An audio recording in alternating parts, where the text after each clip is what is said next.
camaraderie, respected comrades and friends. In a truly fair, free and peaceful world, democracy takes many forms of expression, not only one. I believe democracy is a government in which all the people participate, in which the interests of the people reign supreme, in which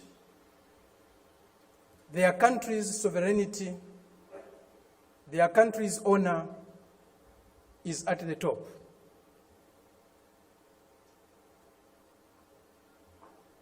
It seems that this month is a month of democracy discourse in the world. At the end of this month, there will be a conference in Lusaka, or a summit in Lusaka, Zambia, my country, led by the United States. They have come to Southern Africa to teach us democracy. A country that was opposed to our liberation, a country that supported colonial regimes, the apartheid regime in South Africa, the white racist minority regime in Zimbabwe, now Rhodesia, now Zimbabwe, the Portuguese colonial governments in Mozambique, in Angola, in Guinea-Bissau, and Cape Verde.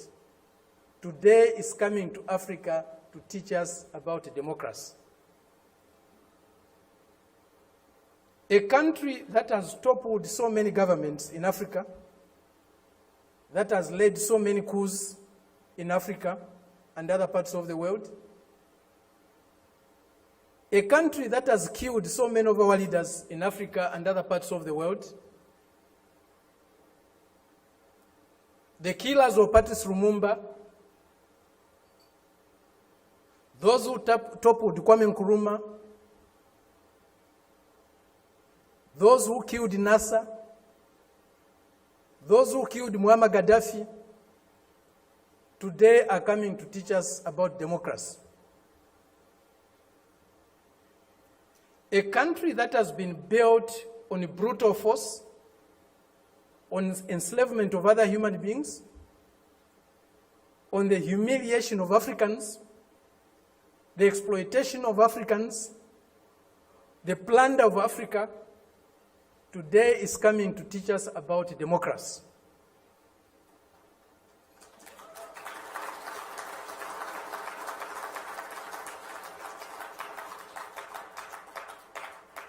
That's the arrogance, the imperialist arrogance, the racist arrogance that we are subjected to.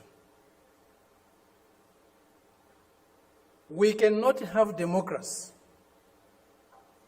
where there is hegemony of the strongest, mightiest imperialist power.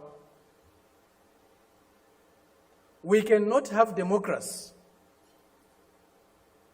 where a country's resources, a country's decisions are dictated to by another country. A country that is dominated by another country cannot be democratic. A country that lacks sovereignty cannot be democratic. A people that cannot decide for themselves cannot be democratic.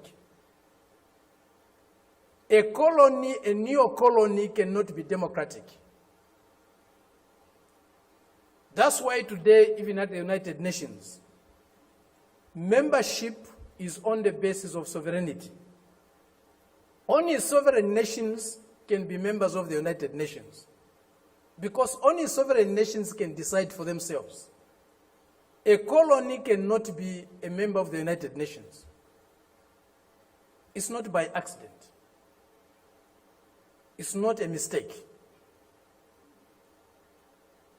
If you have no respect for the dignity of others, If you have no respect for the sovereignty of other countries, you cannot claim to be a champion of democracy.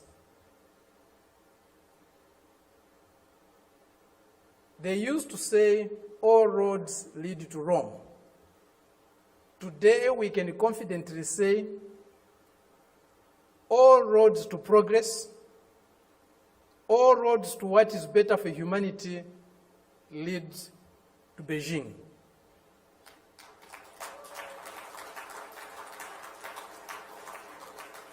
This is a country, this is a people that have developed themselves, that has developed itself without colonizing any country in the world, without plundering any country in the world, without subjugating any people in the world. This is a country that is developing with maximum respect for others, for their history, for their cultures, and recognizes the diversity that is there in civilization. We were only taught one form of civilization, one form of modernization. That was the Western way. Westernness was a measure of how civilized, how modern you are. We reject that. We reject it because it's not correct. We reject it because it's undemocratic. We reject it because it's uncivilized to think of the world and of other people in that way. Today, they cannot accept the fact that China has caught up with them. China is about to surpass them in many areas of human endeavor. The imperialist arrogance is inhibiting them from accepting that reality.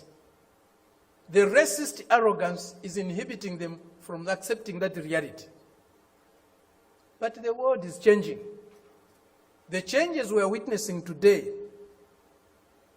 as President Xi said in Moscow recently, or the other day, they have never been seen in 100 years. They have shaped a world that they themselves today are scared of. And they have shaped a world that is not sustainable. Democracy, human development is not sustainable on the basis of plunder, on the basis of enslavement, on the basis of humiliating other people every day. That is a system we are seeing today, a system that will not survive if plunder is eliminated, if subjugation of other peoples, other nations is eliminated, if inequality in the world is eliminated. That system will disappear.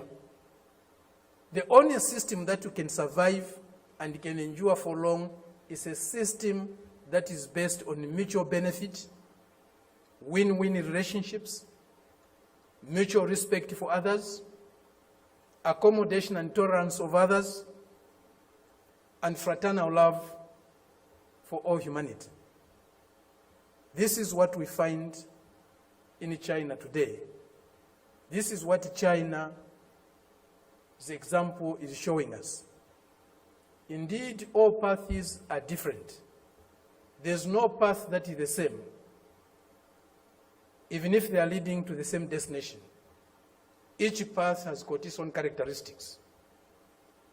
We are seeing that, we are learning that, we are experiencing that today with China.